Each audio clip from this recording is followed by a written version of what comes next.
तर आज आपण समजूया अंडाशयाच्या कॅन्सरमध्ये हे जे असायटिस आहे हे का होते.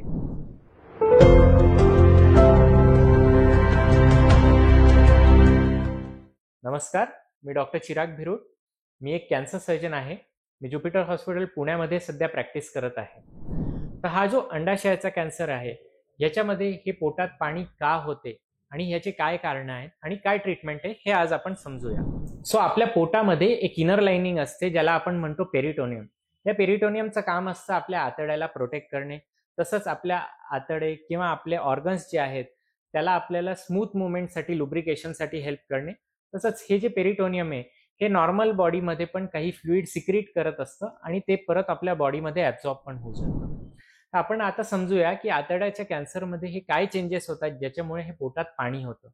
तर सगळ्यात पहिलं जे कॉज असतं तो हा जो आतड्याचा कॅन्सर आहे हे एक VEGF नावाचं एक ग्रोथ फॅक्टर रिलीज करतं.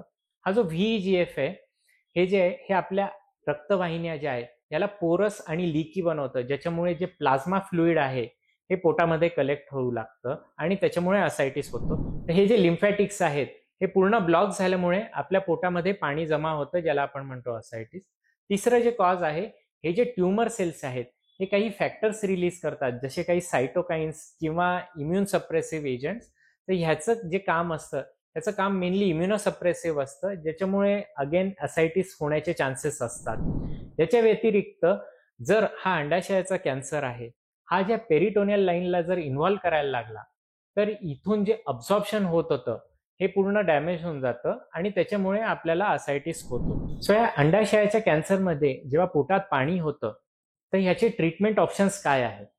तर जेव्हा पण पोटात आपल्या पाणी झालेलं आहे तर आपण हे कन्सिडर करतो की हा जो कॅन्सर आहे हा स्टेज 3 किंवा स्टेज 4 मध्ये आहे. तर त्याच्यामध्ये प्रायमरी जी ट्रीटमेंट आहे ती असते किमोथेरपी आणि सर्जरी. पण जर पेशंटला या पाण्यामुळे खूप डिस्ट्रेस होत असेल तर त्याच्यामध्ये आपण सोनोग्राफी गाइडेड एक नीडल टाकून हे जे पाणी आहे हे पोटातनं आपण बाहेर काढू शकतो, किंवा आपण पोटामध्ये एक कॅथेटर टाकू शकतो जेणेकरून आपण हे जे पाणी आहे हे कंट्रोल्ड वे मध्ये बाहेर काढू शकतो.